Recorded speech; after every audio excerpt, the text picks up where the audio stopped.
Please, we can't walk anymore. Those 6 words whispered by a sunburned, barely conscious 8-year-old boy to a pack of Hells Angels bikers changed everything that scorching Nevada afternoon. And what happened next? Nobody saw coming. If this is your first time here, hit that subscribe button and follow the story all the way to the end. Drop a comment telling me what city you're watching from. I want to see how far this story travels. Now let's go back to where it all began. The van died without warning. One moment, it was groaning down Highway 375, like it always did, that familiar rattle in the engine Rachel had been meaning to get checked for 3 months, always meaning to never actually doing it. And the next moment, there was a sound like something tearing loose from the guts of the vehicle. A mechanical shriek that cut through the blast of hot air from the vents, and then nothing. Just the hiss of the desert and the soft, confused sounds of 6 children waking up from restless half-sleep in the back seats. Rachel Carter had both hands on the wheel when it happened. She felt the power steering go first, that sudden heavy resistance, and she guided the van to the shoulder on pure instinct, coasting the last 100 yards on momentum and prayer. When the wheels finally stopped turning, she sat there for exactly 2 seconds with her eyes closed, telling herself this was not as bad as it felt. Then she opened her eyes and looked in the rearview mirror. 6 faces stared back at her. 6 sets of eyes, some frightened, some still foggy with sleep. One pair already filling with tears, ages 5 through 14. 6 kids who had already survived more in their short lives than most adults ever would. 6 kids who were now stranded on a 2-lane highway in the Nevada desert at 11:47 in the morning, with the temperature already sitting at 113 degrees and climbing. Miss Rachel, that was Maya, 10 years old, always the first to read a room. Why did we stop? Rachel forced her voice into something steady. Just taking a little break, baby. Give me a minute. She pushed the door open and the heat hit her like a physical thing. A wall of dry, suffocating air that pressed against her face and chest and stole her first breath away. After 3 years driving this route for the state of Nevada, ferrying kids between placements and hearings and supervised visits, she knew desert heat. She respected it. But this was different. This was the kind of heat that had a personality, the kind that made you understand on a cellular level that the earth was not always a friendly place for human beings. She popped the hood. She stared at the engine for a long moment. She knew exactly as much about engines as she knew about nuclear physics, which was approximately nothing, but she stared at it anyway because it gave her something to do while her brain caught up with the situation. The serpentine belt was gone, not broken gone, like it had simply decided it was done and removed itself from the equation entirely. Rachel had enough mechanical knowledge to recognize that this was not a roadside fix. This was a tow truck. This was a garage. This was hours minimum, and that was if someone came. She reached for her phone. No signal. She walked 10 feet in one direction. No signal. 20 feet the other way. No signal. She held the phone above her head like she was trying to offer it to the sky. Nothing, not one bar, not even the ghost of a bar. Okay, she said out loud to no one, to herself, to the empty highway, stretching out in both directions like a gray ribbon melting at the edges. Okay, think. She got back in the van because the van was still slightly cooler than outside, and she needed to talk to the kids before the panic in her chest became visible on her face. All right, guys, listen up. She turned in her seat and looked at them, really looked at them. Maya with her watchful eyes. Ethan, 8 years old, the smallest of the group, already sweating through his t-shirt, his dark hair plastered to his forehead. Destiny, 14, who had the particular exhausted wariness of a kid who had been let down too many times and was waiting for the next time to arrive. Marcus, 11, holding his little sister Lily's hand, Lily, who was only 5 and didn't fully understand what was happening, but understood enough to be scared. And then Devin, 13, sitting in the back row with his arms crossed and his jaw set, performing the kind of toughness that boys his age wore like armor over the places they were most afraid. The van broke down, Rachel said. No point dressing it up. These were kids who could smell a sugar-coated truth from a mile away. My phone doesn't have signal out here, so I can't call for help right now. But people drive this highway and someone is going to come by, and when they do, we are going to flag them down and get some help. Okay, this is manageable. We've got this. How much water do we have? Devin asked. Not scared, practical. She appreciated that. Rachel reached under her seat and pulled out the small cooler she always kept back there. She already knew what was in it before she looked: 2 bottles of water, one juice box, and the melting remains of an ice pack she'd used 3 days ago and forgotten to replace.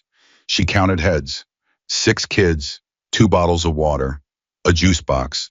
The ice was water now, technically, but warm and sitting in a plastic bag.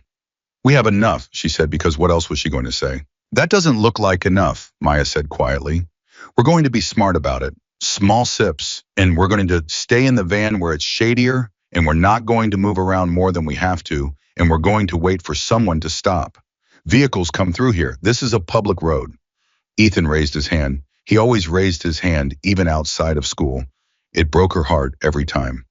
"Miss Rachel, are we going to be okay?" She looked at that little face, 8 years old, sunburn, already pinking at the tips of his ears, complete and total trust in his eyes, despite every reason he had ever been given not to trust adults, and something in her chest clenched like a fist.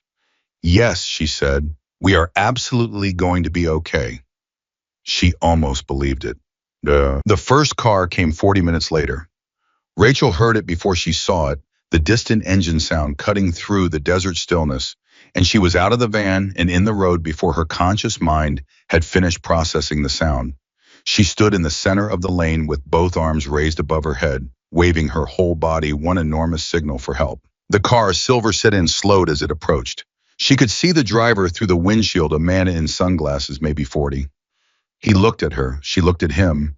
She was waving with everything she had, arms and face and body, every cell of her, screaming, "Stop, stop, please, stop." He sped up and drove around her. She stood there in the road for a moment after he passed, her arms still half raised, watching his taillights disappear. Behind her, she heard Devin say very quietly, "Wow." She didn't turn around. She didn't want them to see her face. She needed 60 seconds to put herself back together before she could walk back to that van and be the person those kids needed her to be. She took 60 seconds. She rebuilt herself from the inside out. She turned around. "Someone else will come," she said. Someone else came 25 minutes after that. A pickup truck this time. Rachel was standing at the side of the road rather than in the middle of it, not wanting to seem aggressive, lifting both hands in a clear plea for help as the truck slowed. She could see a woman driving. A woman. She felt a surge of hope so sharp it was almost painful. The woman slowed to maybe 15 miles an hour. She craned her neck to look at the van, at Rachel, at the children visible through the windows. Then she accelerated and drove on. Rachel watched her go. She heard Lily start to cry inside the van, not a scared cry, just a hot, tired, uncomfortable cry. The kind of crying that had no specific target, but filled the air anyway. She heard Maya's low voice trying to soothe her. She heard Devin say something sharp and frustrated, and Marcus telling him to shut up, and Devin telling Marcus to make him. She turned back to the highway and looked in both directions. Nothing. Just the road and the heat shimmering off the asphalt in visible waves, and the billboard 40 yards away. Faded ad for a casino that had probably been closed for a decade, casting the only shade for as far as she could see. She had $12 in her wallet. She had half a granola bar in her purse. She had no water left in the cooler because she'd given the last of it to Lily 20 minutes ago. She went back to the van. "Okay," she said, and she could hear the difference in her own voice now, the way the steadiness was costing her something. "New plan. We move over to that billboard. It's shade, real shade. We stay there and we keep flagging down cars." Getting 6 kids from the van to the billboard took 11 minutes and more energy than they had. Lily had to be carried. Ethan was wobbling on his feet in a way that frightened Rachel deeply. Even Devin, who was the oldest and toughest and most determined to show none of what he felt, was moving slowly. His head down, not arguing, which was somehow worse than if he had been arguing. They settled in the strip of shadow under the billboard. It wasn't much. The sun was high and the shadow was narrow, but it was something. Rachel sat with her back against the base of the structure and counted heads for the 100th time and tried to think. The map in the van's glove compartment, a paper map, actual paper, the kind nobody used anymore, showed a gas station approximately 4 miles west. She'd noticed it earlier, not because she expected to need it, but because she always tracked landmarks when she drove unfamiliar routes. 4 miles. In flat terrain under normal conditions, an easy walk, nothing. But these were not normal conditions. The asphalt was radiating heat she could feel through the soles of her shoes. One of the children was 5 years old. One of them could barely stand up. She sat with the map in her lap and did the math in her head, not the hopeful math, the real math, and the numbers kept coming out wrong. What are we going to do? Maya sat down beside her. Not asking in a panicked way, asking like a partner, asking a partner. Like the 10-year-old she was trying very hard not to be. Rachel looked at her. She thought about all the training she'd done: crisis intervention, child psychology, trauma-informed care, de-escalation techniques. 4 years of college and 3 years of field experience, and not one single module on what to do when you were sitting in the Nevada desert with 6 kids, no water, no phone signal, and a son that was trying to kill you. We're going to be creative, Rachel said. Miss Rachel, Maya's voice dropped to almost nothing. Ethan looks really bad. Rachel looked across the strip of shadow to where Ethan was sitting with his knees pulled up to his chest. His eyes were open, but they had a quality to them that scared her, a flatness, a distance. His breathing was visible from where she sat, his small chest rising and falling too fast. She moved to him immediately. She put her hand on his forehead and felt the heat radiating off his skin like a second sun. Ethan, hey, look at me. He looked at her, slow, like his eyes were working harder than they should have to. I'm hot, he said. His voice was thin and small and wrong. I know, baby, I know. She looked around at the others. Lily was lying with her head in Marcus's lap, eyes closed, too quiet. Destiny had her knees pulled up and her head down, conserving everything, which was smart. Destiny was always smart in practical ways, but her skin was flushed in a way that worried Rachel. Devin was still sitting with his arms crossed, but there was a tremor in his jaw he was trying to hide. She made a decision. It was the wrong one, she would know that later. But in the moment, with the heat pressing down and the highway empty and 2 kids already showing signs, she couldn't ignore it. Felt like the only choice she had left. We're walking to the gas station, she said. Devin's head came up. 4 miles. It's our best option. It's 4 miles in 115 degrees with a 5-year-old. Devin, I'm just saying what it is, he said. Not defiant, not this time. Scared and trying to make sure the facts were on the table because no one else was going to put them there. I know what it is. She stood. And I know that sitting here and waiting for cars that don't stop is also a choice. And I've weighed them both, and right now I think moving is better than waiting. Okay, so I need everyone on their feet. She helped Ethan stand. He leaned into her side and she held him there, her arm around his shoulders, and she thought, I have to get this child somewhere safe. That is the only thing that matters. Everything else is details. They started walking. So they made it exactly 1.25 miles. Rachel knew the distance because she'd been counting her steps, one of the techniques she'd used on long-distance runs back in her 20s before foster care had eaten her free time alive. And when they stopped, when it became undeniably clear that they had to stop, she did the arithmetic and got 1.24 miles. Ethan had gone down first. Not dramatically, not a collapse, so much as a slow folding his knees, giving his body just quietly refusing to continue. Rachel caught him before he hit the ground and carried him for a while, maybe 300 yards. But she was also not okay.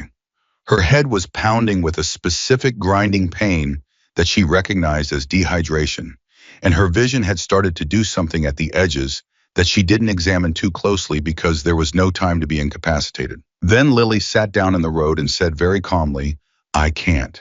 And Marcus sat down beside her because he wouldn't leave her. And once 2 of them were sitting, the group cohesion simply dissolved the way it always does. When exhaustion hits a critical mass and the social pressure to keep going stops being stronger than the physical pressure to stop. They were back at this road's edge. The gas station was 2.76 miles away. Behind them, the van was 1.24 miles away, which might as well have been 100. Devin had both hands on his knees, bent over, breathing. He straightened up and looked at Rachel. What now? He wasn't being hostile. He genuinely wanted to know. For the first time since she'd met him, all the armor was down, and underneath it was just a 13-year-old boy who was frightened and looking to an adult for an answer. Rachel opened her mouth. She closed it. She had nothing. She had no plan. She had 6 children in serious distress in a highway shoulder in the Nevada desert, and she had nothing. And then from somewhere to the east, from back the way they'd come, she heard it. At first, she thought it was thunder. Her heat-addled brain genuinely suggested thunder as a possibility, which told her something about the state she was in. But the sound didn't roll and fade the way thunder did. It built, it grew, it multiplied. It became not one sound, but 20 sounds layered together into a single tremendous vibration that she felt in her sternum before she could fully process it with her ears. Motorcycles, a lot of them. Devin straightened up and turned toward the sound. Maya moved closer to Rachel's side without saying a word. Ethan, lying on the ground with his eyes half closed, turned his head toward the approaching roar. Rachel stood up. She put herself between the sound and the children the way she always did when something unknown was approaching. Pure instinct, every molecule of her body oriented toward protection. The motorcycles came around the long curve in the highway like a dark wave, two abreast, then two more, extending back and back, the riders in black leather and denim and chrome, their bikes massive and thundering and occupying the entire road. 20 of them, at least. Rachel didn't move. She couldn't have told you if it was bravery or if her legs had simply stopped receiving signals from her brain. She stood at the edge of the road and she watched them come. The lead bike, a massive machine, ridden by a man who looked like he'd been carved out of granite and road grime and hard years, slowed as it approached. The ones behind him slowed too in sequence, a disciplined ripple moving back through the formation. They came to a stop in the road in front of her engines, idling down to a low rolling growl. The man on the lead bike put down his kickstand and took off his helmet. He was big, not just tall big in a fundamental way, the kind of physical presence that made you recalibrate your sense of scale. His hair was gray at the temples. His face was a map of somewhere difficult. His eyes were pale and direct and gave nothing away.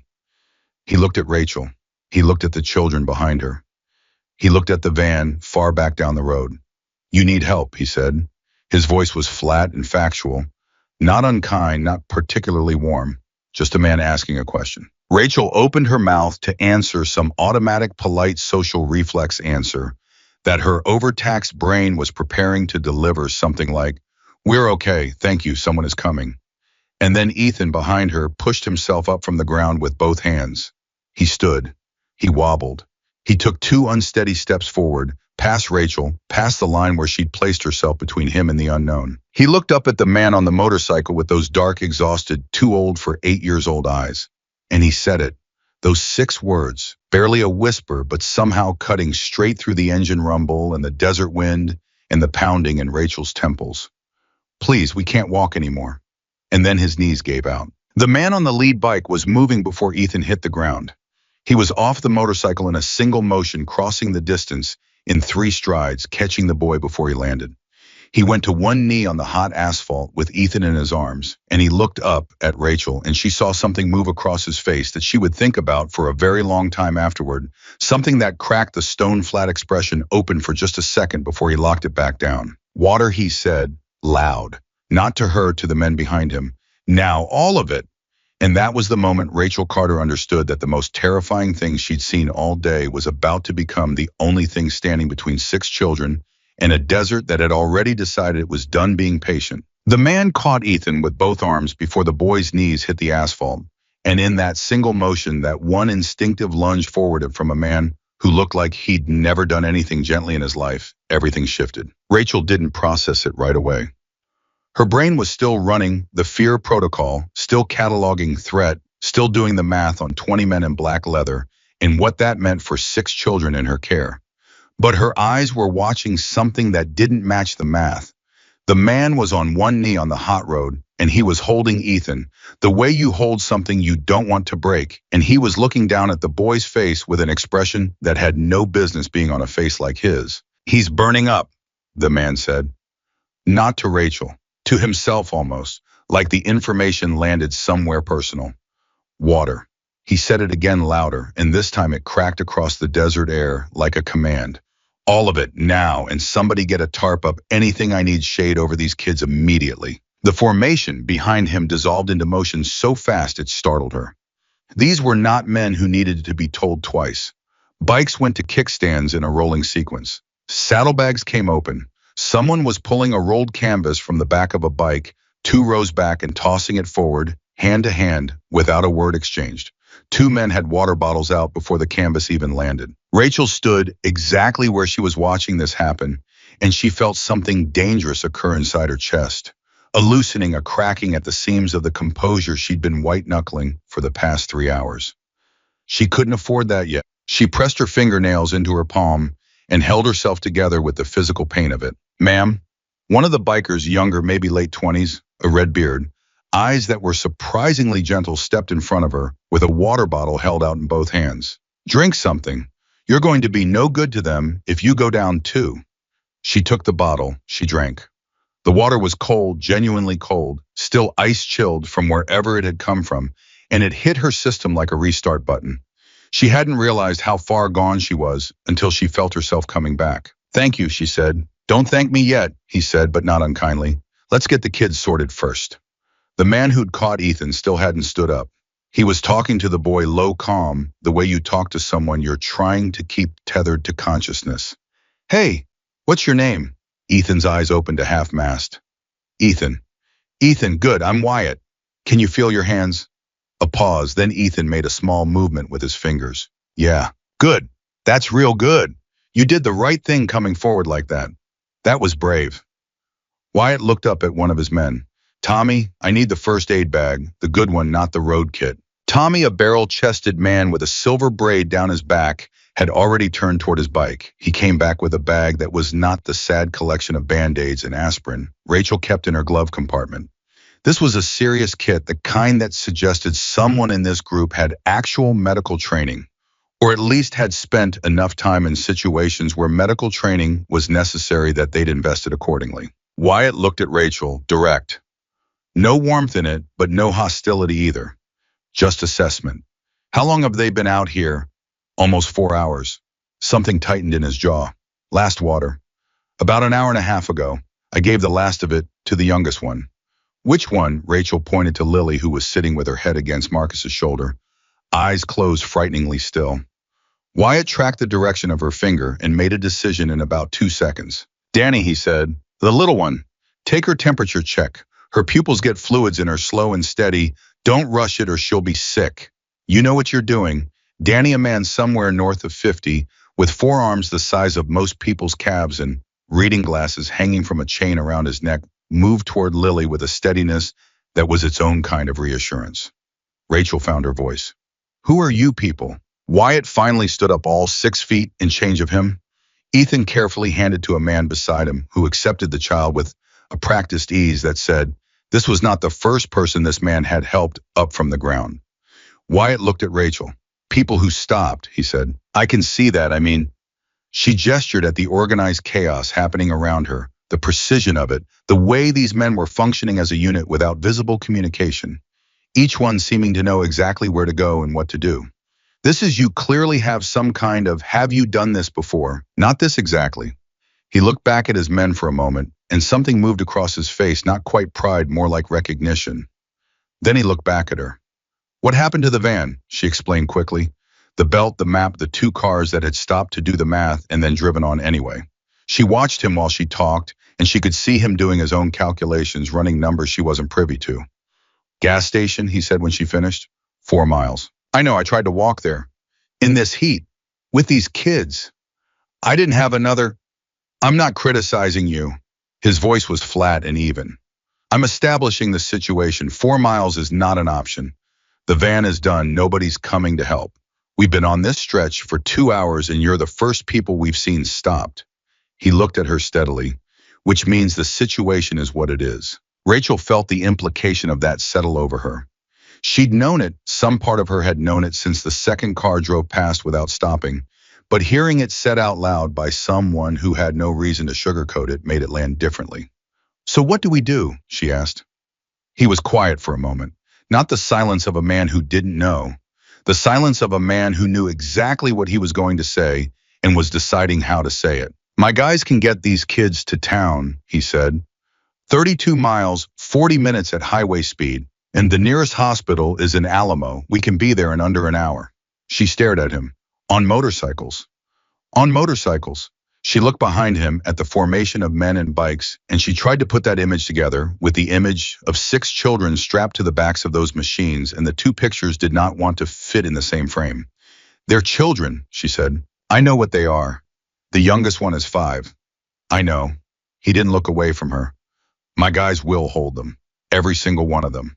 We ride in a closed formation. Nothing gets in, nothing gets out. Nobody is dropping a child. I will personally guarantee that with everything I have. You can't guarantee, ma'am, he said it quiet. Something in his voice changed register, less flat, more direct, more real. I understand what I'm asking you to do. I understand what it looks like from where you're standing. 20 men you don't know with a history that doesn't exactly come with a good recommendation letter asking you to put children on their bikes. I get it. I do. He paused. But I need you to look at that little boy right there and tell me that waiting for a car that's not coming is the better choice. She looked at Ethan.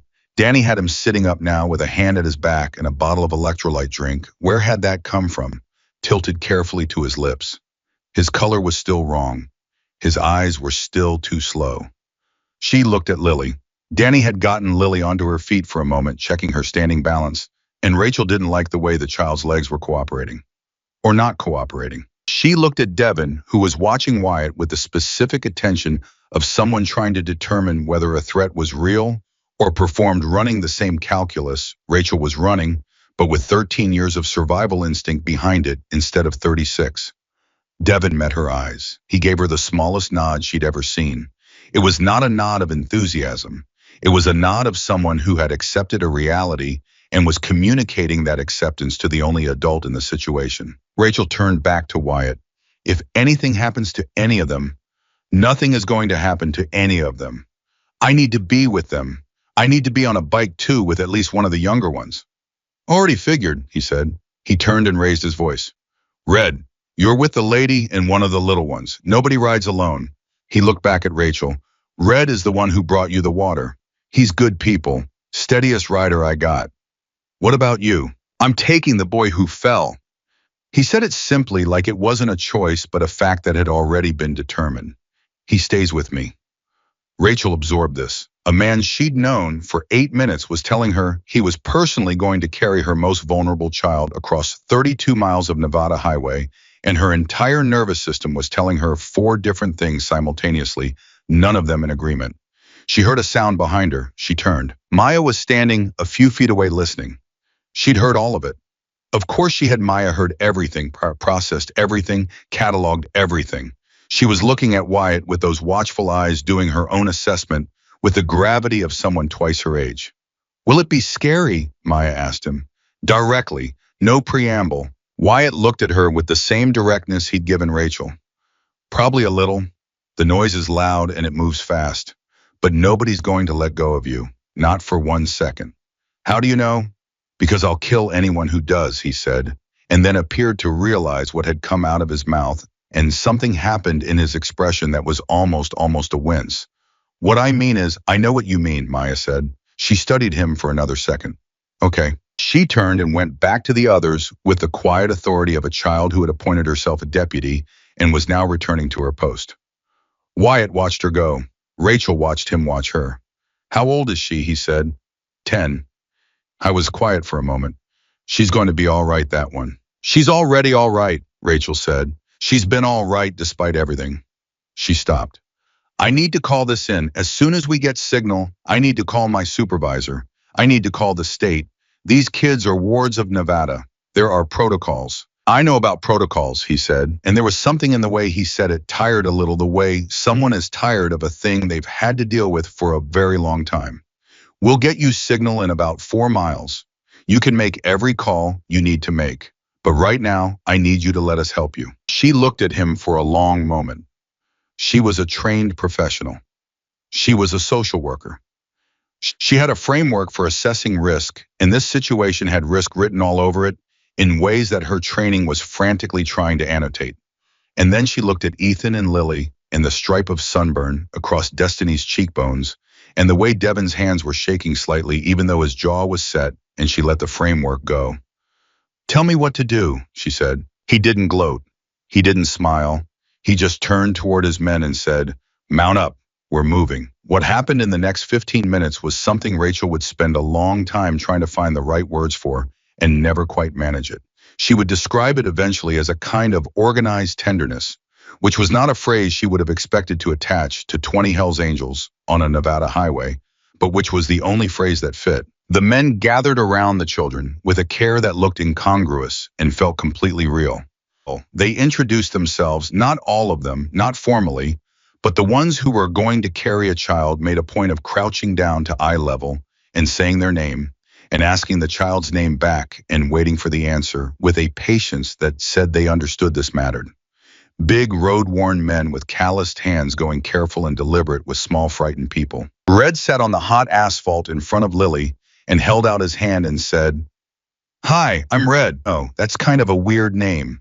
You want to hear how I got it?" And Lily, who had been too exhausted to cry, looked at his hair and said, "Is it because of your hair?" And Red said, "Man, I was hoping to tell the story, but yeah, basically."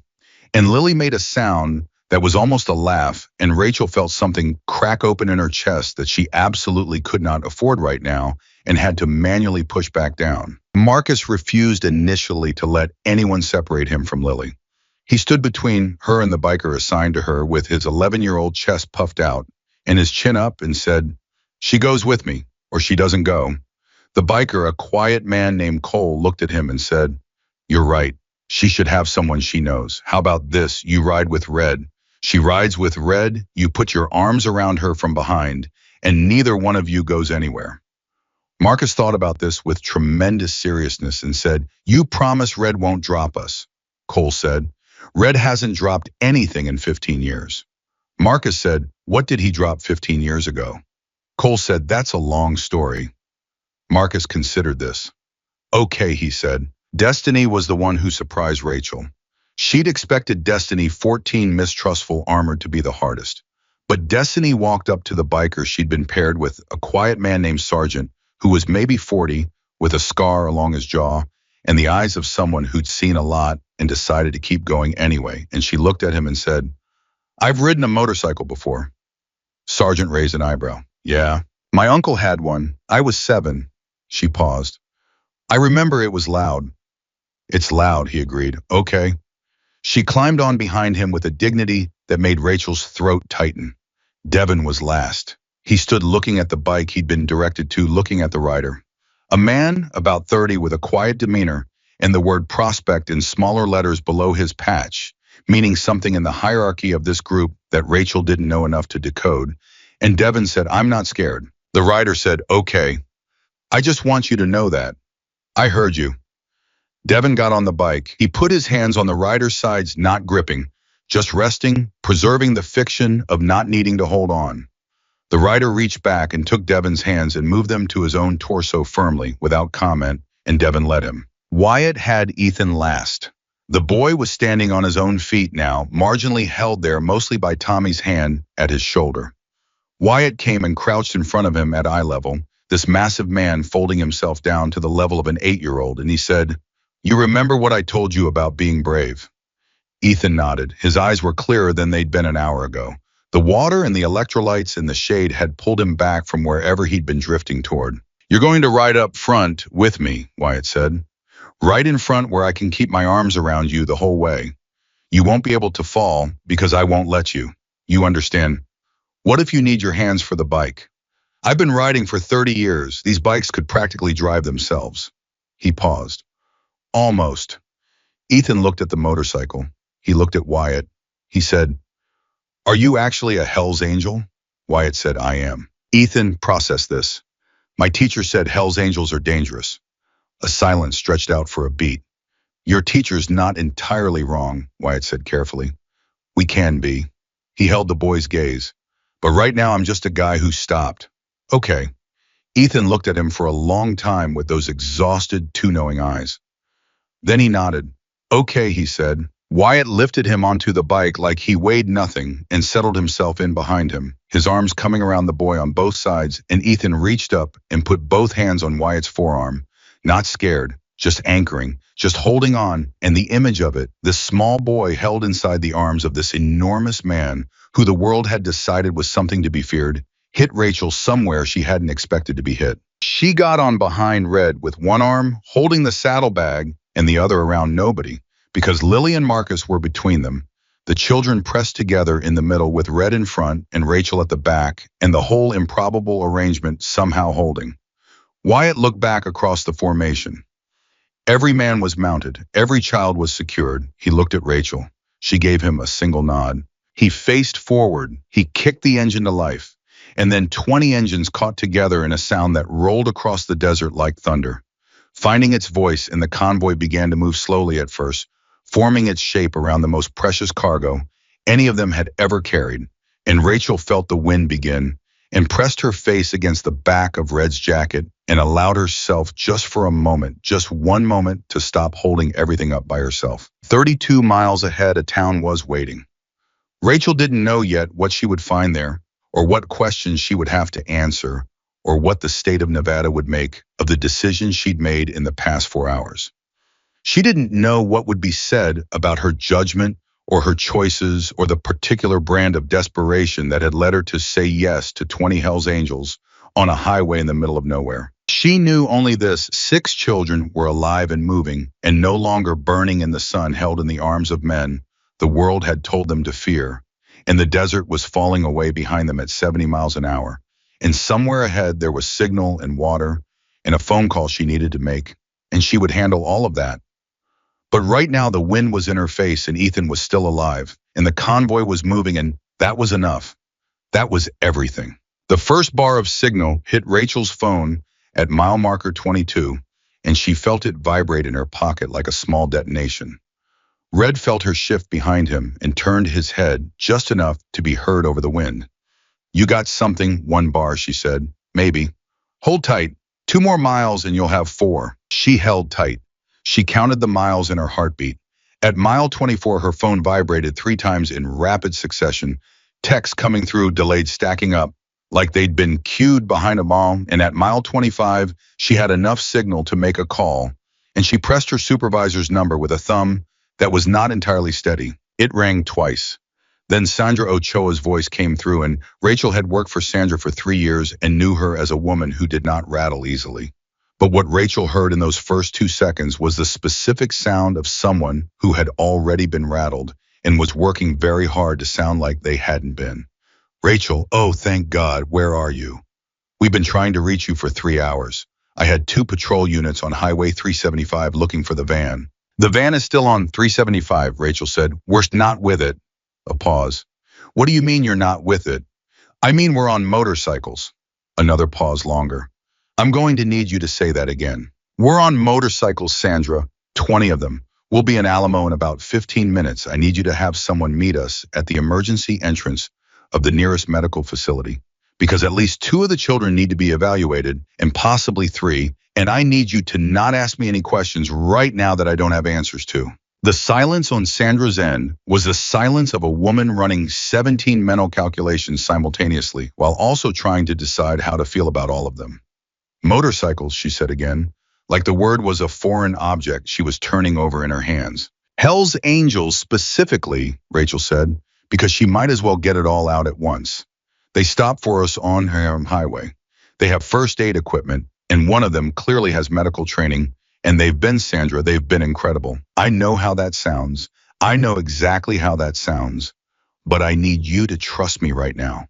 Okay, I need you to have medical on standby, and I need you to coordinate with local law enforcement, because these men are going to need—" She stopped herself, because she realized she didn't actually know what these men were going to need legally, politically, officially, when they pulled into a Nevada town with 6 foster children on their bikes. She hadn't thought that far ahead. "Just be there," she said. "Please." "I'll be there," Sandra said. "Rachel, the kids, they're alive," Rachel said. "All 6, they're alive." She heard Sandra exhale a long, shaking breath that said more than any words would have. 15 minutes, Sandra said. "I'll have everyone there." Rachel hung up. She pressed the phone against her chest for a moment and stared at the road ahead. She could see Wyatt's bike at the point of the formation that brought back those steady hands, and in front of him, the small shape of Ethan held inside the frame of the man's arms, sitting straight now, not slumped anymore, actually sitting up and watching the road come at them with something that looked almost like attention, almost like wonder. Something about that image gutted her completely, and she turned her face to the side so Red wouldn't see. What she didn't know yet, what none of them knew, was that the 15 minutes between that phone call and the town of Alamo would carry inside them a moment that would rewrite everything Rachel thought she understood about the man who'd caught Ethan in the road. She was about to find out. It happened at mile 28. 4 miles outside of town, the convoy was running smooth, tight formation, steady pace. The kind of disciplined riding that spoke to years of muscle memory. When the radio clipped to Tommy's jacket crackled, and Tommy said something Rachel couldn't hear over the wind, and she saw him lean toward Wyatt's bike and say something directly into Wyatt's ear. Wyatt's posture changed. Barely, almost nothing, but Rachel had been watching that back for 25 miles and she caught it. A tightening, a decision happening in real time. He pulled the convoy to the shoulder, all 20 bikes smooth and simultaneous, like a single organism responding to a nerve impulse. Rachel felt the fear come back. "What's happening?" she said to Red. Red was already off the bike, handing Lily carefully to the man beside him, moving toward the front. His face was professional, contained. "Stay here," he said. She didn't stay there. She got off the bike and she followed him to the front because if something was wrong with Ethan, she was not going to be 3 bikes back when it happened. Wyatt already had Ethan off the bike. He was standing with the boy in front of him, both hands on the child's shoulders, looking at his face with an intensity that Rachel recognized as the particular focus of someone trying not to show how alarmed they are. Ethan was conscious. He was standing. But his skin was the wrong color, not flushed anymore, the other direction, pale in a way that showed through his sunburn, and his eyes had that flatness again, that distance, and his breathing was wrong. Too fast, too shallow. What happened? Rachel was at Wyatt's side before she'd made a conscious decision to be there. "He said his chest hurt," Wyatt said. His voice was controlled, but there was something underneath it. "Said it started about 5 minutes ago." Rachel knelt in front of Ethan. "Ethan, hey, look at me." She put her hand on his face. He was cool, which was not right, which was the opposite of what he should be given, that they were still in 90-plus-degree air. "Can you tell me where it hurts?" He put one small hand on the center of his chest. "Here, and I feel dizzy, and my stomach feels bad." Rachel looked up at Wyatt. He was already looking at Danny, who had moved in from the right and was crouched beside Ethan with 2 fingers on the boy's wrist and his eyes on his watch. "Pulse is rapid," Danny said. "Weak." He looked at Wyatt. "He needs IV fluids, and he needs them now. This is past what we can do on the side of the road." Rachel's phone was in her hand before Danny finished the sentence. She was dialing 911 before she had a conscious plan. 911, what is your emergency?" "I need an ambulance on Highway 375. We're at mile marker." She looked up. Some called out 28. Mile marker 28 heading westbound. "I have an 8-year-old male, possible heat stroke, progressing to heat exhaustion with cardiac involvement, rapid weak pulse, chest pain, loss of color. He needs immediate transport." "Ma'am, I'm dispatching now. Can you keep him conscious and—" "Yes, please hurry." She hung up. She looked at Wyatt. 8 minutes minimum, maybe more. He nodded once. He looked at Danny. "What do we do in 8 minutes?" Danny was already in the first aid bag. "We keep him cool, we keep him awake, we keep him still." He pulled out what looked like a chemical cold pack, the kind you crack and shake, and cracked it without hesitation and pressed it against the back of Ethan's neck. "Talk to him. Keep his brain engaged." Wyatt sat down on the road, right down on the asphalt in the middle of the highway's shoulder, in his leather and his patches and his 30 years of road miles, and he sat cross-legged in front of Ethan so their eyes were level. "Hey," he said, "you still with me?" Ethan's eyes came back to him. "Yeah." "Good, let's talk. You mentioned your teacher earlier. What's your teacher's name?" "Mr. Patel." "What subject?" "3rd grade, everything." "Favorite thing about 3rd grade?" Ethan thought about this with visible effort. "Math." Something moved across Wyatt's face. Surprise, maybe. "Math, really? I'm good at it." "What's 8 times 7? A pause. "Then 56. "Yeah," Wyatt said it quietly. "Yeah, that's right." Rachel watched this and felt the thing in her chest crack open again, and this time she couldn't push it back down. She pressed her hand to her mouth and turned away for a moment, just a moment, and Devin was right behind her.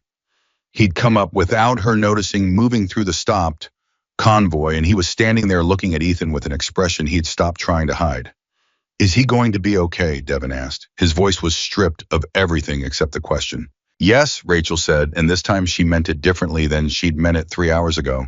This time the word had Wyatt in it, and Danny, and a cracked chemical cold pack on the back of a small boy's neck, in 8 minutes until an ambulance that was actually coming. You don't know that, Devin said.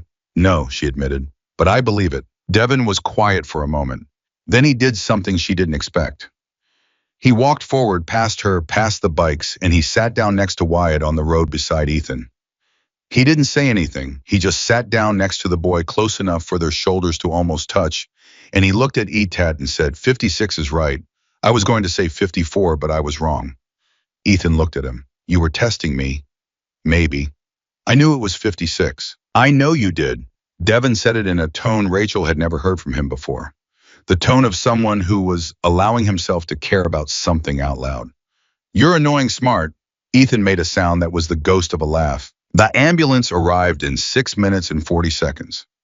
Rachel knew because she counted every one of them standing at the side of the road with her arms wrapped around her own chest, watching Danny manage Ethan's breathing and Wyatt keep up a steady stream of conversation about math and Mr. Patel and whether 56 was actually right or whether there might be a trick, and Devin sitting shoulder almost to shoulder with Ethan like he was physically holding the younger boy in this world through proximity alone. When the paramedics came out of the ambulance and took in the scene, 6 children, 20 bikers, a social worker who looked like she'd been through something, a massive man in a Hell's Angels cut, sitting cross-legged on the highway asphalt, talking multiplication tables to an 8-year-old.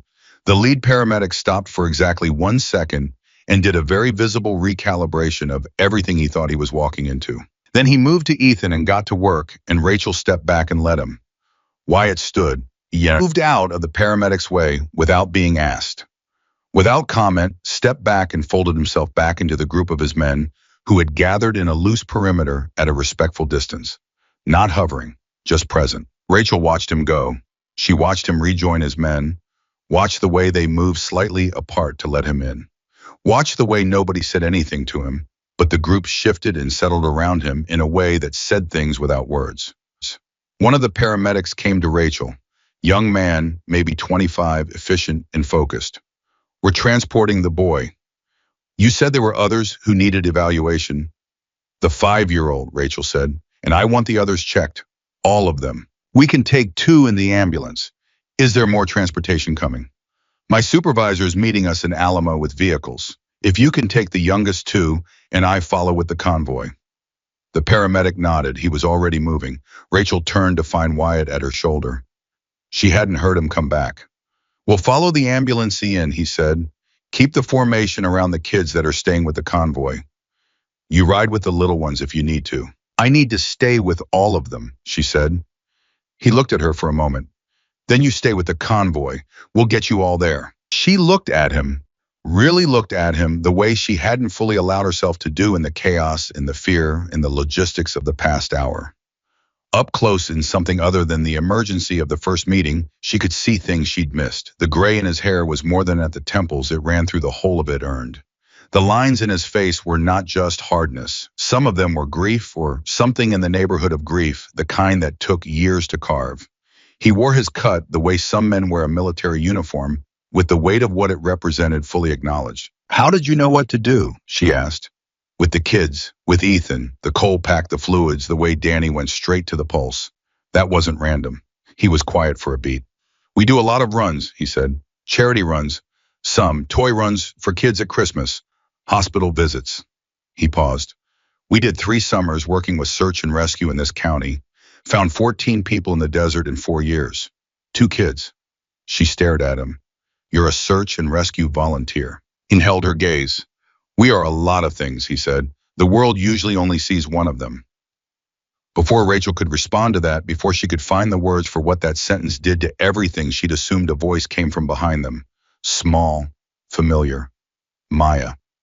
Mr. Wyatt, he turned. Maya was standing with her arms crossed in that watchful way of hers.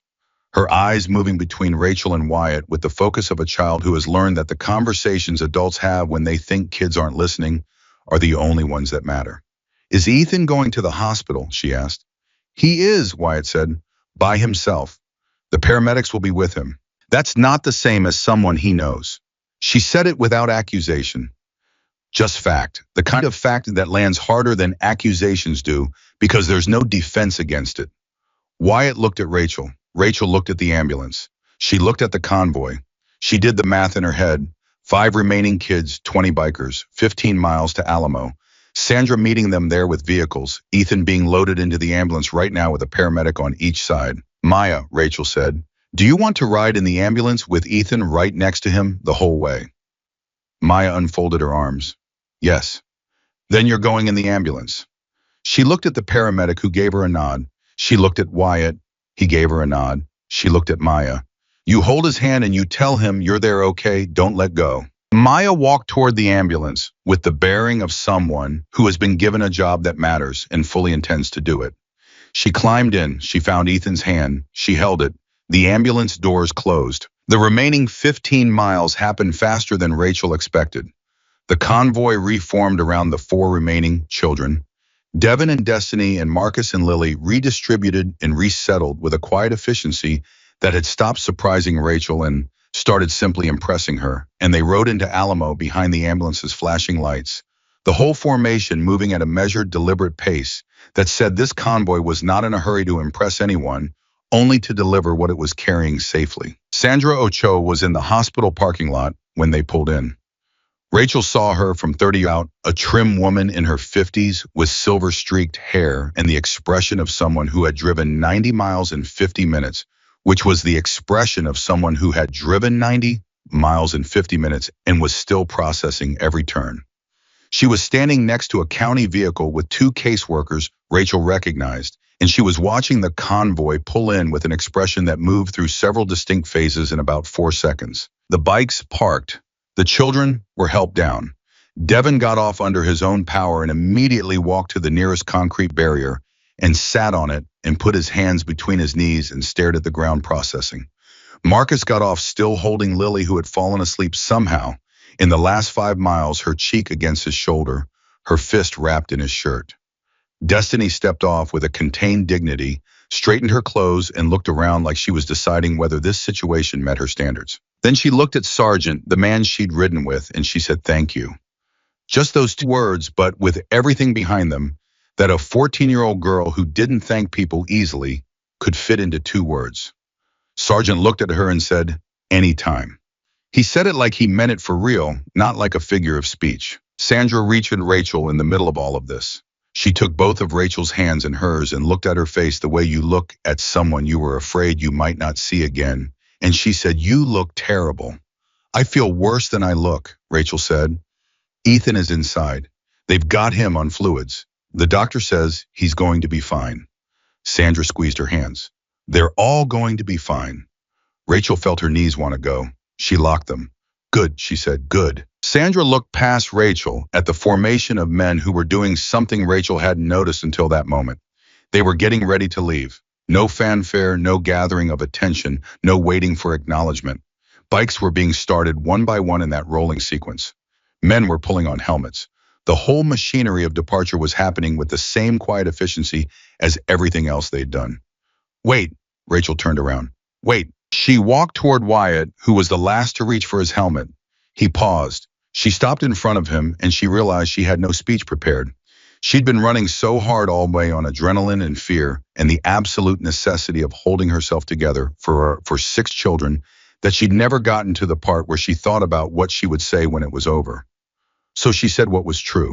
I don't know how to do this, she said. I don't know how to thank you for something this size. He looked at her. You don't need to. I need to. I need to say it. You stopped. 2 cars drove past us and left us there, and you stopped. Her voice was doing something she hadn't given it permission to do. You stopped, and you stayed, and you carried those kids 30 miles, and you sat on the road with Ethan for 6 minutes talking multiplication tables. So he wouldn't go somewhere we couldn't bring him back from, and I need you to know that I see that. I see all of it. I was quiet for a moment. The engines of his departing men were a low rumble in the background, a sound that should have felt threatening and instead felt like something else entirely. He reminds me of my son, Wyatt said. Rachel went still. The way he raised his hand before he said it. Please, we can't walk anymore. My son used to raise his hand. He stopped. Something moved across his face that he didn't try to stop. He died 8 years ago. He was 9. The word landed in the air between them and stayed there. Rachel didn't say she was sorry. She thought it felt it, all of it, but she didn't reach for the insufficient word. She just stood there and let him have said it. After a moment, Wyatt reached up and put his helmet on. The visor came down and his face was gone behind the shield. "Take care of your kids," he said. His voice was slightly muffled now, but still clear. He threw a leg over the bike. He kicked the engine to life. He pulled forward and fell into formation at the head of his column, and the column moved, and Rachel stood in the hospital parking lot and watched 20 Hells Angels ride out of Alamo in formation, back toward the desert they'd come from, back toward whatever road came next for them. No cameras, no reporters, no record of it except in the bodies of 6 living children who were right now inside a hospital being looked after. Sandra came to stand beside Rachel. They watched the last bike disappear. "The one in front," Sandra said. "Who is he?" Rachel thought about a man sitting cross-legged on a highway asking an 8-year-old multiplication tables. She thought about a son who raised his hand. She thought about 30 years of the world seeing one thing and something else entirely being underneath it. "Someone who stopped," she said. Sandra was still standing beside Rachel when the last echo of the engines faded and the parking lot went quiet. The quiet felt enormous. After 4 hours of heat and fear and noise and movement, the absence of all of it pressed against Rachel's eardrums like something physical. She became aware in that silence that her legs were shaking. Not dramatically, not the kind of shaking anyone could see, but a deep interior trembling that had probably been happening for the past hour, and that she'd been too busy to notice. She became aware that her lips were cracked, and that her shoulders had been locked up around her ears for so long that lowering them now sent a wave of pain across her upper back. She became aware that she was standing in a hospital parking lot in Nevada at 4:17 in the afternoon, and that 6 children were inside that hospital alive, which had not been a guaranteed outcome 8 hours ago when she'd loaded them into a van in Las Vegas, and that the gap between those two facts was so large she couldn't look directly at it yet. "Rachel," Sandra's voice was careful. The voice she used for clients in crisis, except pointed at Rachel, which was disorienting. "When did you last have water, real water?" "Red gave me on the bike I had," she tried to remember. "I had some. When maybe an hour ago." Sandra put a hand on her arm and steered her toward the hospital entrance with the gentle but non-negotiable firmness of a woman who had spent 30 years managing people who refused to take care of themselves. "You're going in. You're getting checked. Don't argue with me. I need to see the kids first. You'll see them. From a bed if necessary." Sandra pushed the door open. "The caseworkers have them. Everyone is accounted for. Ethan is in pediatric ER. They've got the IV and doctor says his vitals are stabilizing. Lily is being evaluated now. The others are in the waiting area with Jamie and Corinne." Rachel stopped walking. "Maya." "In with Ethan. They had to practically pry her hand off his to get the IV in, and the nurse said she could stay." Sandra looked at her. "She didn't let go the whole way in the ambulance. Paramedic told me she talked to him the entire 15 miles. Just talked and talked about school and her favorite color and a dog she saw once. Kept him conscious." Rachel pressed her hand over her eyes. She held it there for 3 seconds. Then she put it down and kept walking. The waiting area was at the end of the first corridor, and Rachel heard them before she saw them. Not crying, not panic, just voices.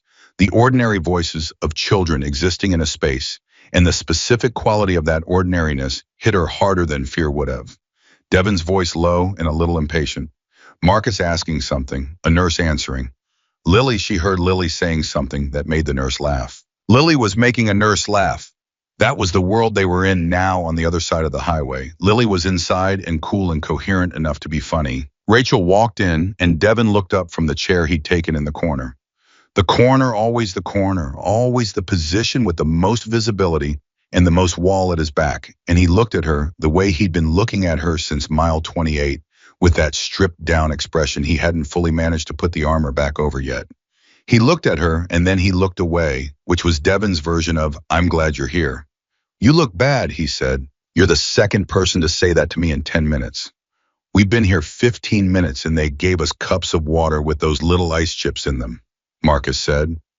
He was sitting with Lily in his lap, both arms around her, and Lily was very definitely not sleeping anymore. She was examining the cup of ice chips with the focus of a scientist who has discovered a new element.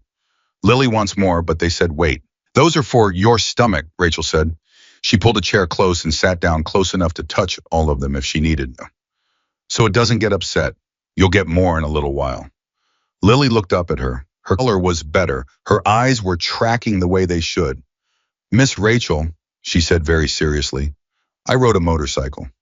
You did. Red has really red hair. He does. I touched it, and he said that was okay. She looked at her cup of ice chips, satisfied with this memory. It was soft. Rachel looked at Marcus over Lily's head. He was watching her with those steady 11-year-old eyes, and she thought this child held his little sister together for 4 hours in a broken van in the desert, and then climbed onto the back of a motorcycle with a stranger and held her through 30 miles of highway, and he did all of it without not once falling apart where she could see it. She thought about what it cost to do that at 11 years old, what it quietly cost. You did good today, Marcus, she said. I mean that. He looked at her for a moment, and then he looked at Lily and he said, she weighs more than she looks.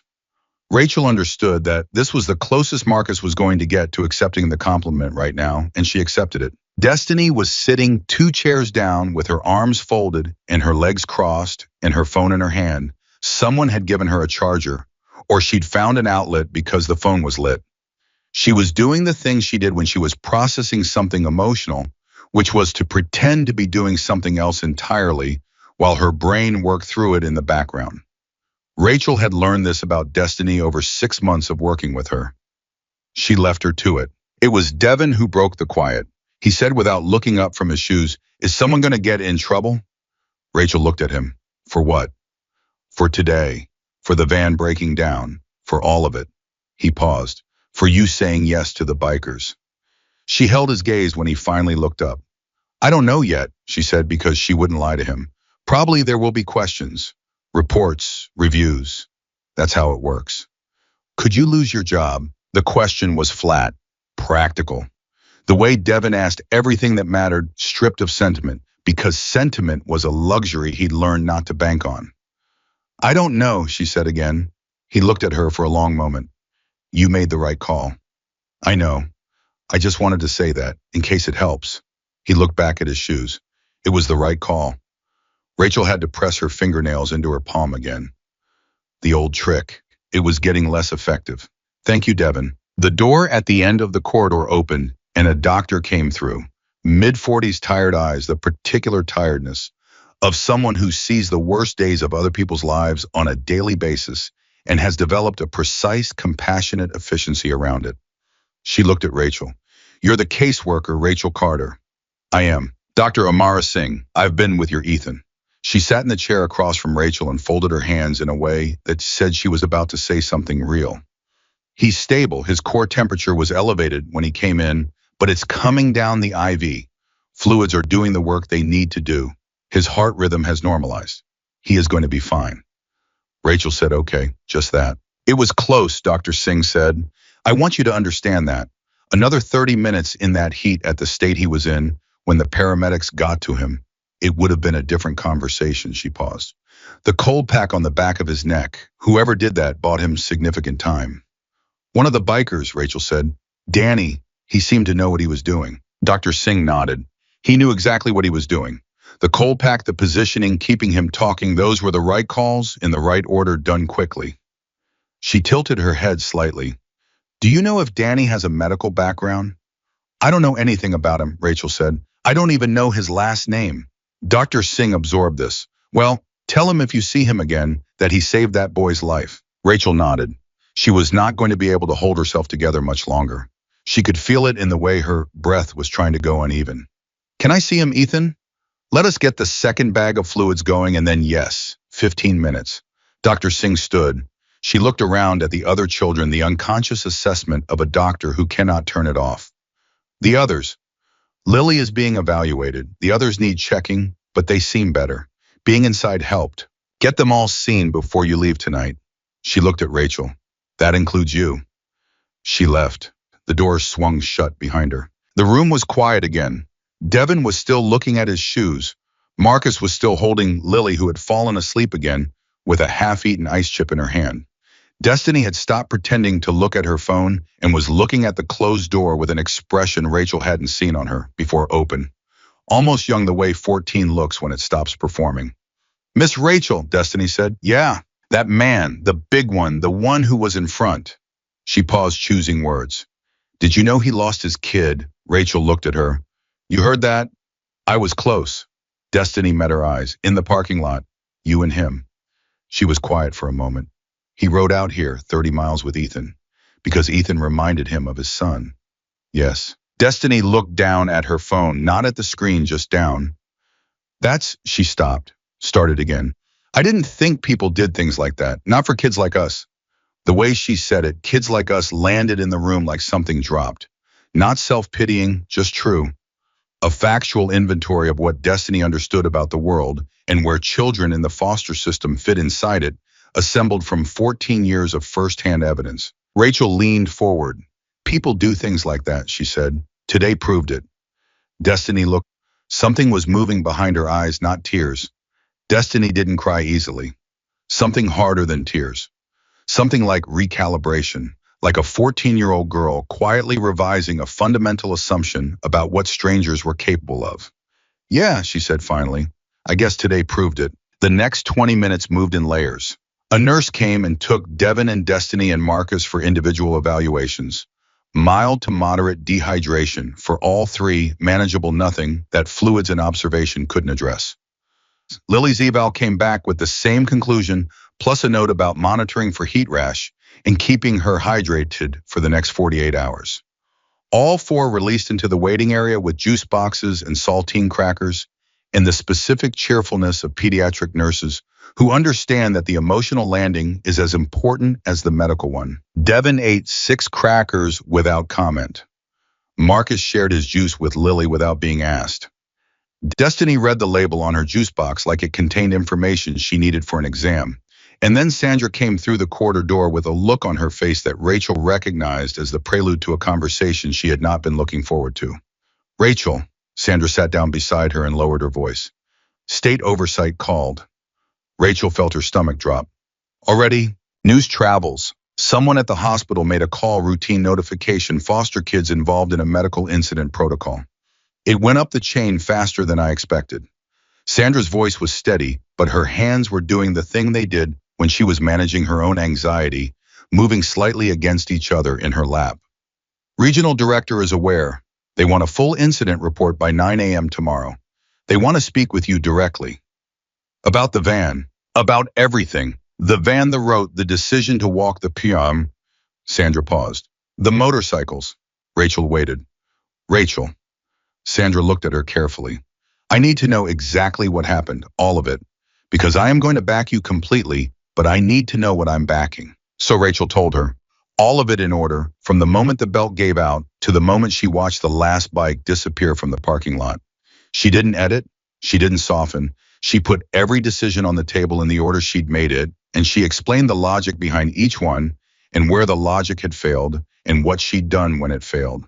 The 2 cars that drove past, the decision to walk, the 1.25 miles, Ethan going down, the sound of the engines coming around the curve. Sandra listened without interrupting, which was unusual for Sandra.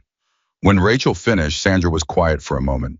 Then she said, You put foster children on Hell's Angels motorcycles. I did.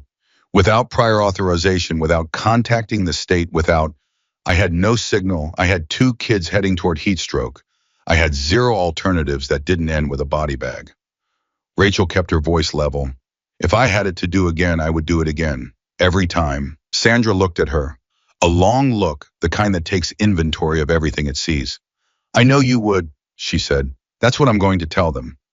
Rachel blinked. You're going to. You made a judgment call under extreme circumstances with no resources and no support, and every child in your care is alive because of it. That's the story. That's the only story. Sandra's voice had shifted into something harder, more certain. I will not allow the paperwork to erase what actually happened today. Rachel opened her mouth, closed it, tried again. Sandra, don't thank me. Write me a very thorough incident report. Sandra stood up. And drink something. You look terrible. Rachel almost laughed.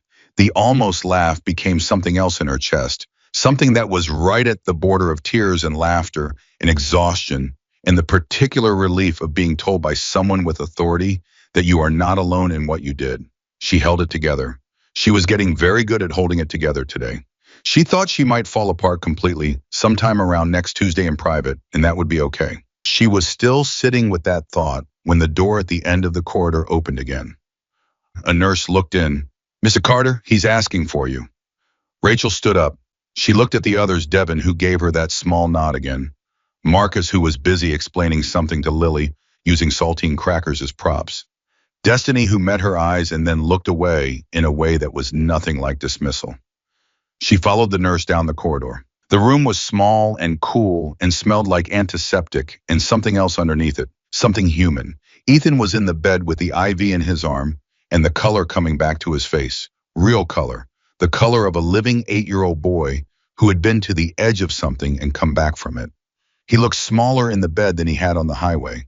He looked like what he was, which was a child. Maya was sitting in the chair beside him. She still had his hand. When she saw Rachel, Maya looked up, and Rachel saw the effort it had taken, what it had cost Maya to be the steady one, the talking one, the hand-holding one for 15 miles in an ambulance.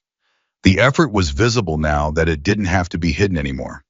Maya was 10 years old, and she had held a boy conscious through force of will and conversation and the refusal to let go, and it had taken everything she had, and Rachel could see all of it in her face. "I wanted to sleep," Maya said. "I kept him awake." "I know you did," Rachel said. "You did perfect." Maya nodded. She looked back at Ethan. He said 56 again on the way in. In the ambulance, the paramedic asked him questions, and Ethan said his favorite number was 56, and the paramedic didn't know why. "What did you tell him?" "I said it was a long story." Ethan opened his eyes. They were clear. The right kind of clear, present, and tracking, not the flat distance of before. He looked at Rachel and he said, "Hi." "Hi yourself," she said. She sat on the edge of the bed. She put her hand over his free one, the one Maya wasn't holding, and she felt the warmth in it, and it was the right warmth this time, living warmth, not the burning wrongness of before. "How do you feel?" "Cold," he said. "They have the air really high in here. I'll ask them to bring you a blanket." He was quiet for a moment. His eyes moved to the IV in his arm, then back to Rachel. "The man," he said. "Wyatt. What about him?" "He sat with me on the road when I felt bad." Ethan's brow creased slightly with the effort of understanding something. "He talked to me so I wouldn't go to sleep." "He did." "Is he gone?" "He had to go," Rachel said. "They had somewhere to be." Ethan thought about this. "Did you say thank you?" "I did." He seemed to accept this. He looked at the ceiling. "He smelled like motor oil," he said with the scientific neutrality of a child cataloging sensory data. "And something else, like wood, like outside. Leather, maybe?" "Maybe." He was quiet again. "Then, Miss Rachel, why didn't the cars stop before, the two cars?" Rachel looked at him. The question was not angry. It was genuinely curious, the way children are curious about the things adults can't explain, with no filter between the not knowing and the asking. "I don't know," she said, because that was the truth. She'd been in this work long enough to have her theories fear. Inconvenience, the way people talk themselves out of stopping through a complex calculus of risk and self-interest, and the human tendency to assume that someone else will handle it. But she didn't know. Not really. "The bikers stopped," Ethan said. "They did. And the cars didn't." "No." I thought about this for a long time with the focused seriousness that he brought to math problems. "That's weird," he finally said. "Yeah," Rachel agreed. "It's weird." Maya, who had been listening to all of this, with her hand still wrapped around Ethan's, said quietly, "I think the cars were scared." Rachel looked at her. "Of what?" "Of getting involved." Maya said it plainly, without judgment, just laying the idea out. "People get scared of getting involved because then it's their problem too." She paused. The bikers didn't care if it was their problem. Rachel sat with that for a moment. A 10-year-old had just summarized something that sociologists had written entire papers about in one sentence while sitting in a hospital chair holding a sick kid's hand. "No," Rachel said. "They didn't care if it was their problem. That's what makes them different," Maya said with the finality of someone closing a chapter.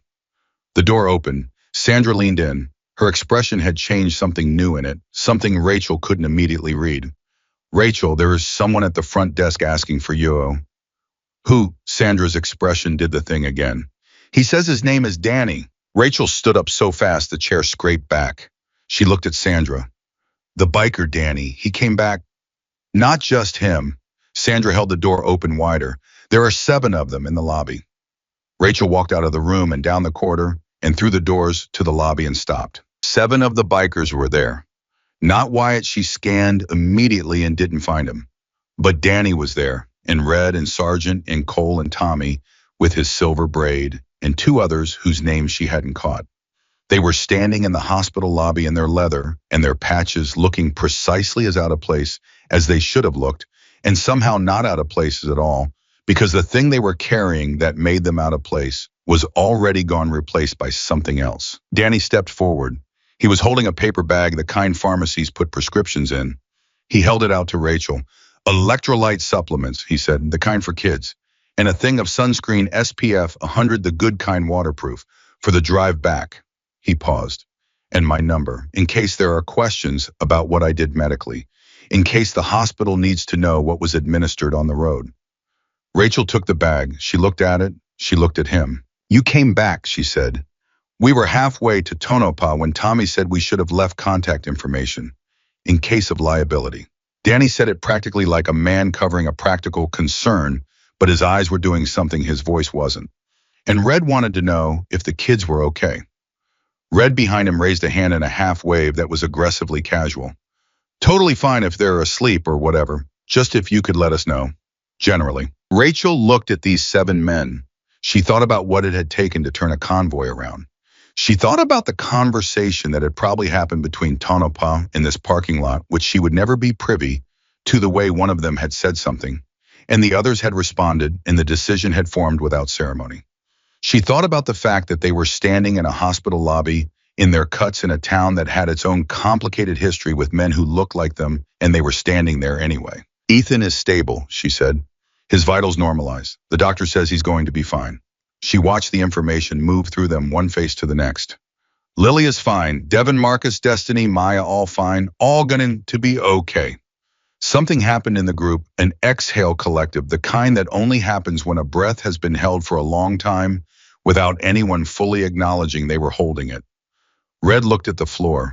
He pressed his lips together. He nodded once. Danny said, good. Just that. But the word had the weight of everything that had happened in the last 4 hours inside it. Rachel reached into the paper bag and found the folded slip with Danny's number on it. She looked at it. His name was written at the top. Daniel Reyes. Below the number in small letters, 2 words, former EMT. She looked up. Former EMT, she said. He met her eyes. 14 years before he stopped. Before a lot of things. She understood that the things he wasn't saying were complicated, and she understood that they weren't her business, and she understood that they didn't matter compared to what those 14 years of training had done for an 8-year-old boy on a Nevada highway this afternoon. Dr. Singh, Rachel said, the doctor who treated Ethan. She wants me to tell whoever put the cold pack on him that they saved his life. Danny was quiet. Something moved across his face quickly before he contained it. Tell her it was nothing, he said. It wasn't nothing. It was what anybody would have done. Danny, she held his gaze. It was not what anybody did. It was what you did. There's a difference. He looked at her for a long moment. Then he looked away. He put his hands in his jacket pockets. He nodded at the floor the way men nod when they've received something they don't know how to hold. Behind him, Red said very quietly, can we see him? Rachel blinked. What? Ethan, the kid. Red's voice was careful, like he knew this was an unusual thing to ask, and was asking it anyway. Not for long, just if he's awake, if that's okay, if that's not weird. Rachel looked at Sandra, who was standing at the edge of this, and Sandra gave her a look that said, this is your call, and I will back whatever you decide. She thought about a man sitting cross-legged on an asphalt road, talking multiplication tables to a fading child. She thought about a small hand wrapped around a large forearm. She thought about 56. He's awake, Rachel said. Come on. She led 7 Hells Angels down a hospital corridor in Alamo, Nevada at 5:43 in the afternoon, and she did not look back to see whether the nurses were staring, which they were, and she did not slow down to manage anyone's reaction to the sight of it, which she would have done yesterday. Yesterday felt like a different country. She pushed the door open. Maya looked up from her chair.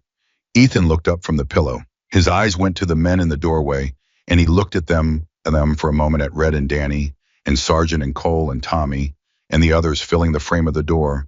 And then his face did something it hadn't done since the van died on Highway 375 that morning. He smiled, a real one. The complete, uncomplicated smile of an 8-year-old boy who recognizes people he's glad to see. You came back, he said. Red stepped forward. He stopped at the side of the bed. He was a large man in a small room, and he managed both of those things with a care that made the room feel exactly the right size. How's the math? Red said. Ethan thought about it. 8 times 9 is 72, he said. Yeah, it is. Red's voice did something at the end of that sentence. He pressed his mouth together for a moment. Yeah, it absolutely is. They stayed for 22 minutes. Rachel knew because she watched the clock on the wall without meaning to, counting the minutes the way she'd been counting things all day, steps on asphalt, miles on a highway, seconds until an ambulance. 22 minutes of 7 large men in a small hospital room, arranged around one small bed, with a carefulness that had nothing to do with their size and everything to do with what was in that room. Red did most of the talking. He had a gift for it, an easy, unhurried quality that made conversation feel like something that was just happening rather than something being managed. He asked Ethan about school. He asked about Mr. Patel. He asked whether 56 was genuinely Ethan's favorite number or whether he just picked it because Wyatt asked, and Ethan said with complete seriousness that 56 had been his favorite number since first grade because it was 8 times 7 and 8. And 7 were both good numbers, and putting them together made something better, which Red absorbed with the gravity it deserved. Danny stood at the foot of the bed and said almost nothing, but his eyes moved over Ethan with the steady attention of someone who spent 22 minutes doing a continuous quiet assessment and was satisfied incrementally with everything he saw. Once he adjusted the angle of the IV line where it had kinked slightly against the bed rail, doing it without drawing attention, without asking permission, with the automatic competence of a man whose hands remembered what to do even when the rest of him had moved on to other things. Maya watched all of it from her chair with her hands folded in her lap, having finally relinquished Ethan's hand when it became clear he was not going anywhere. She watched the men, the way she watched everything with that complete cataloging attention, and at some point she looked at Rachel, who was standing near the door, and gave her a look that Rachel had no precise words for. It was the look of a child revising a foundational document, quietly, permanently. Sergeant was the one who said it was time. He didn't say it out loud. He caught Red's eye from across the room and did something with his chin, and Red looked at the clock and then at Ethan and said, "We've got to roll, buddy. Long ride back." Ethan nodded. He'd known it was coming. He was a child who had a lot of practice with things ending, with people leaving, with the moment where someone said the equivalent of "we've got to roll." He had learned not to grab at those moments. He had learned to let them come and receive them and not fight them. Rachel knew this about him, and it broke her heart every time she saw it, and it broke her heart now. But then Ethan said, "Will I see you again?" And the question was in the room before he could decide not to ask it, which meant he'd decided to ask it, which meant something had shifted in him today that his usual defenses hadn't caught up with yet. Red looked at him for a moment. He didn't give him easy comfort. He didn't say of course or sure thing or the reflexive reassurances that adults give children to smooth over the moment. He thought about it visibly, and then he said, "I don't know, honestly. We ride a lot of different roads." He paused. "But I'll tell you this, I'm going to think about you every time somebody asks me a multiplication question. So in that way, yeah, you'll be around." Ethan considered this with the seriousness it was given. 8 times 9, he said. 72, Red said immediately. "You're good at math. I had a good teacher just now." Red reached out and put his fist gently against Ethan's shoulder. Not a bump, just a resting, a contact. A gesture that said something that didn't have a word. Then he straightened up and stepped back. Danny leaned down and said, very quietly, just to Ethan, something that Rachel was too far away to hear. Ethan listened. He nodded once with his whole body, the way children nod when they've received something important and want to make sure it registers. Danny straightened up. His jaw was set in a way that was working at something. They filed out, one by one, back through the door, back into the corridor, the sound of their boots on the linoleum receding down the hall. Rachel followed them to the lobby where the other 3, Sergeant Cole Tommy, had waited near the entrance, patient and quiet. In the lobby, Rachel stopped in front of Danny. "What did you say to him?" she asked. At the end, Danny met her eyes. He was quiet for a moment, deciding something. Then he said, "I told him that the next time someone drives past him without stopping, he should remember that the next person coming might be the one who stops, and that the next person is always coming." He paused. I needed someone to tell me that once, a long time ago. His voice was controlled and flat, and underneath the control, there was something that had no name. Figured he might need it too. Rachel looked at him and thought about 14 years as an EMT, and before a lot of things, and a man who had ended up on a motorcycle in the Nevada desert and stopped for 6 children in a broken van. She thought about what roads a person takes to arrive at a particular moment. She thought about how none of those roads looked like what you expected from the outside. Thank you, she said, for everything, for coming back, for the cold pack, for all of it. Danny nodded. He put his hand out and she shook it, a real handshake, firm and brief, the kind that doesn't need anything added to it. Then they were gone. The lobby doors swung shut behind them, and Rachel stood in the air-conditioned quiet and listened to the engines start up in the parking lot, 7 of them this time, and then the sound of them moving, pulling together, heading out of Alamo and back onto whatever road came next. She stood there until the sound was completely gone. Then she went back to her kids. The next 3 days happened in the methodical, exhausting way that all institutional aftermath happens: forms and phone calls in the particular bureaucratic machinery of the Nevada child welfare system, grinding through the events of a single afternoon on Highway 375. Sandra had been right about the state's interest. Rachel sat in 2 separate interviews with regional oversight, walked 2 different investigators, through every decision point, answered every question with the same directness she'd brought to Sandra in the hospital parking lot. She put it all on the table: the belt, the map, the walk, the bikers. The second investigator, a woman named Hollis, who had the measured neutrality of someone trained to have no readable opinion, during an interview stopped her at the bikers and said, "You authorized transport of 6 minor children in state care on personal motorcycles operated by members of a motorcycle club." "I authorized the survival of 6 children in my care who were going to die on a Nevada highway if I didn't," Rachel said. "Yes." Hollis looked at her over the top of her glasses. "That's not the language the report uses." I know what language the report uses," Rachel said. "I wrote it, but that's what happened, and I'll say it that way every time someone asks." Hollis wrote something down. She wrote it for a long time, which could mean anything, and Rachel sat with the not knowing and was surprised to find that she was okay with it. Whatever happened to her job, whatever the review board decided, whatever the official language of the official report concluded about her professional judgment, she had looked at 2 children going into heat stroke on a highway shoulder, and she had said yes to 20 strangers who stopped, and every version of herself she respected was okay with that decision. The review board's conclusion came 8 days later.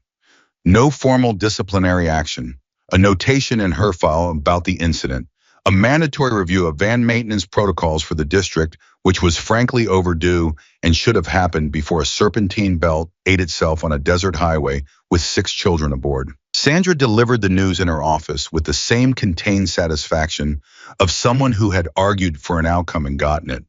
They cited extraordinary circumstances and sound judgment under extreme conditions, she said, which is not language the board uses very often in my experience. "Devin said it was the right call," Rachel said. Sandra looked at her. "Devin is 13. "Devin is also right," Rachel said, "about most things when you let him be." Sandra smiled. It was a small smile, the kind she rationed carefully, which made it worth something. "Go check on your kids," she said. The kids were in 3 different placements across 2 counties, as they had been before that Tuesday, as the system required them to be. The world did not pause its logistics for what had happened on Highway 375. But Rachel checked on each of them in the days that followed, doing the visits she would have done anyway, the calls she would have made anyway, the ordinary work of a social worker who had 6 specific children on her caseload and no intention of letting the extraordinary nature of one afternoon change the ordinary commitment of every day before and after it. Devin was in a new placement, a quiet couple in their 50s who had 3 decades of fostering behind them, in the particular quality that came from it, which was a kind of unshakable steadiness, the ability to be present without requiring anything from it. Devin's caseworker told Rachel he'd been, in her words, surprisingly communicative in the first week, which for Devin was the equivalent of a breakthrough. Rachel was not surprised. She thought about a 13-year-old sitting on asphalt next to an 8-year-old to make sure the smaller boy knew he wasn't alone, and she thought that some things open doors inside people that don't close again. She called him on a Thursday the second week. He picked up after 2 rings, which was also unlike him. How's the placement? She asked. Fine, he said. Then after a pause, she makes good food. High praise. I didn't say it was high praise. I said it was good food. Rachel smiled. Fair enough. How are you sleeping? A pause, the kind of pause Devin used when he was deciding how honest to be. Better, he said. Mostly. Good. She let that sit. Then I heard from the review board, and I still have my job. A silence, and then in the flattest possible tone that still managed to carry something underneath it. Good. You should. Thank you, Devin. I'm not doing anything. Another pause. Ethan doing okay? Ethan is doing great, Rachel said. He told his whole class about the motorcycles. Apparently, he's been describing Wyatt as a very large man who is good at math. A sound came through the phone that it took Rachel a moment to identify because she'd never heard it from Devin before. It was a laugh, a real one, short and involuntary, and immediately self-conscious, the kind that escapes before you can decide to let it out. He said, that's accurate. It really is, Rachel said. The twist came on a Friday 3 weeks after the highway. Rachel was in her car in the parking lot of her office building, eating a sandwich before an afternoon of home visits when her phone rang with a number she didn't recognize. Nevada area code. She answered it. Ms. Carter, a man's voice, familiar in a way she couldn't place immediately, and then she placed it flat, direct, the specific cadence of someone who said what they meant without wrapping it in anything extra. Wyatt, she said. Yeah. A pause. Hope this is okay. Danny had your number from the contact sheet. It's okay. She put the sandwich down. How are you, Strong? Fine, good. He sounded slightly uncomfortable, which from him was the equivalent of most people sounding deeply uncomfortable. I called because there's something I didn't tell you in the parking lot. I started to, and then I didn't, and I've been thinking about it, and I think you should know. Rachel waited. My son, Wyatt said. The one I told you about. He was in foster care before he came to me. A pause. The system had him for 3 years. He was 4 when he went in and 7 when I got custody. His mother was my sister. Another pause longer. She died. And it took me 3 years to get through the legal process to bring him home. 3 years of him in placements moving around. 3 years of him with caseworkers who some of them were good, some of them weren't. His voice was controlled and flat, and the flatness was doing a lot of work. One of them was very good, a woman. She used to call him on Thursdays. She knew he slept better when someone checked in on Thursdays. I don't know how she knew that. She just paid attention. Rachel was very still in her car. He talked about her, Wyatt said. Even after he came home, he talked about her. Said she was the one who made him feel like someone was keeping track. Like he wasn't just moving through the system. Like he mattered to a specific person. His voice did something at the end of that sentence. He died at 9. Car accident. There was nothing anyone could have done. It was fast. He stopped. But those 2 years I had him. He was okay. He was a good kid. He did math. He raised his hand. Another stop. When your boy stepped forward on the road, when he said what he said, I wasn't thinking about the club or the road or anything else. I just saw a kid who needed someone to stop. And I stopped. Rachel had both hands pressed flat against her thighs. She was not going to cry in a parking lot in the middle of a workday. She was not.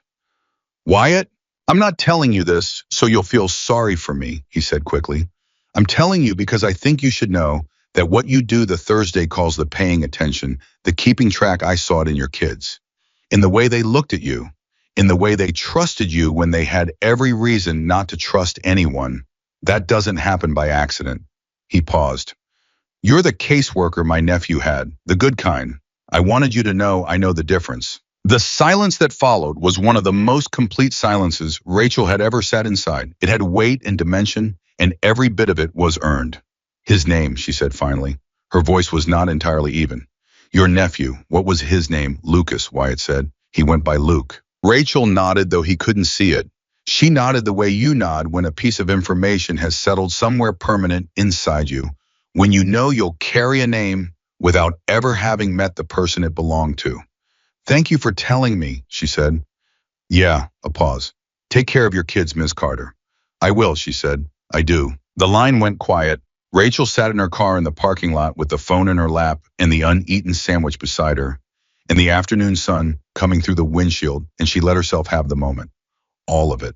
The whole accumulated weight of Highway 375 and everything it had taught her about the two cars that didn't stop, and the 20 that did, about the world's readiness to judge by surface and its blindness to what lay underneath, about the specific courage it takes for a child to step forward and say, please, we can't walk anymore, and the specific courage it takes for a grown man to hear it and not drive on. She thought about Luke, who was 9 years old and liked math, and raised his hand. She thought about Ethan, who was 8 years old and liked math, and raised his hand. She thought about the fact that Wyatt Dalton had ridden 32 miles through a Nevada desert with a stranger's child in his arms, because somewhere in the overlap between those two boys, he had found something he refused to leave on the road. She picked up her phone. She scrolled to Devin's name, then to Maya's, then to Ethan's placement contact, and Lily's and Marcus's and Destiny's. 6 names on a screen. 6 children alive and moving through the world on a Friday afternoon, 3 weeks after a van died on Highway 375. She put the phone in her pocket. She picked up her sandwich. She had 3 home visits starting in 40 minutes and a Thursday call to make before then, in a full caseload that had not paused for any of this, because the work did not pause, the work never paused, and she would not have it any other way. Because here was the thing she knew now. The thing Highway 375 had burned into her with the certainty of a desert sun. It was never about whether help was coming. It was about who was willing to stop when they found it in their path. The 2 cars had a choice, and they made it. Wyatt Dalton had a choice, and he made it. Danny Reyes turned a convoy around in Tonopah and came back to a hospital to give a child his phone number and say what anybody would do, as if any of it had been ordinary. None of it was ordinary. Every bit of it was chosen. Rachel Carter started her car, pulled out of the parking lot, and drove towards her next family, toward the next child who needed someone paying attention on a Thursday. The next kid who needed to know that someone specific was keeping track, the next small person moving through a system that was imperfect and underfunded and exhausting and staffed, when it was staffed right by people who showed up anyway. She had work to do. She had always had work to do, and now she had something else too, the knowledge certain and permanent that on the worst day of her professional life, when 2 cars looked at her and drove on, 20 strangers turned their engines off and asked what they could do. That was not a small thing. That was not a thing she would ever mistake for small again. Some people stop. That was the truth Highway 375 had handed her, brutal and simple and absolute. Some people stop, and when they do, it changes everything.